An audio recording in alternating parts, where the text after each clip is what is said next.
નસવાડી તાલુકાના સોઢલિયામાં જય ભોલે ખેડૂત ગ્રુપ દ્વારા બાગાયત ખેતી કરતા ખેડૂતોની મહત્વપૂર્ણ બેઠક યોજાઈ હતી। નસવાડી તાલુકાના સોઢલિયા ગામ ખાતે બાગાયત ખેતી કરતા ખેડૂતોની જય ભોલે ખેડૂત ગ્રુપ દ્વારા ખેડૂતોની બેઠક શિબિર યોજાઈ હતી, જેમાં બાગાયત ખેતીને લગતા પ્રશ્નો, સરકારની યોજનાઓ, પાણી વ્યવસ્થાપન તેમજ ખેડૂતોને પડતી મુશ્કેલીઓ અંગે ચર્ચા કરવામાં આવી હતી। આ બેઠકમાં છોટાઉદેપુર જિલ્લાના ઉચ્ચ અધિકારીઓ હાજર રહ્યા હતા અને ખેડૂતોના પ્રશ્નો ધ્યાનપૂર્વક સાંભળી યોગ્ય માર્ગદર્શન આપ્યું હતું। અધિકારીઓએ ખેડૂતોને સરકારની સહાય યોજનાઓનો લાભ લેવા તેમજ આધુનિક ખેતી પદ્ધતિ અપનાવવાની અપીલ કરી હતી। જય ભોલેનાથ ખેડૂત ગ્રુપમાંથી આપણે શિબિરનું આયોજન રાખવામાં આવેલ છે। તો આપણા આયોજનમાં આપણા અધિકારી સાહેબશ્રીઓને આમંત્રણ આપ્યું હતું અને એ દરેક અધિકારીશ્રીઓ અહીંયા હાજર છે અને આપણી મોટી સંખ્યામાં આપણા ખેડૂતો પણ હાજર છે।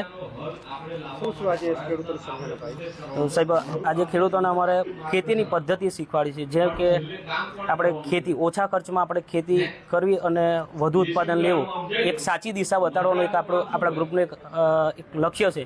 એ આપણે ખેડૂતોને સાચી સમજણ અપાવીએ છીએ અને જે મંગલ ભારતી કેવીકેમાંથી આપણે નીલમભાઈ સાહેબ આવ્યા છે અને બાગાયત અધિકારી સાહેબ પ્રકાશભાઈ બારિયા સાહેબ આવ્યા છે અને એમાં આત્મા પ્રોજેક્ટમાંથી ચારલભાઈ સાહેબ આવ્યા છે।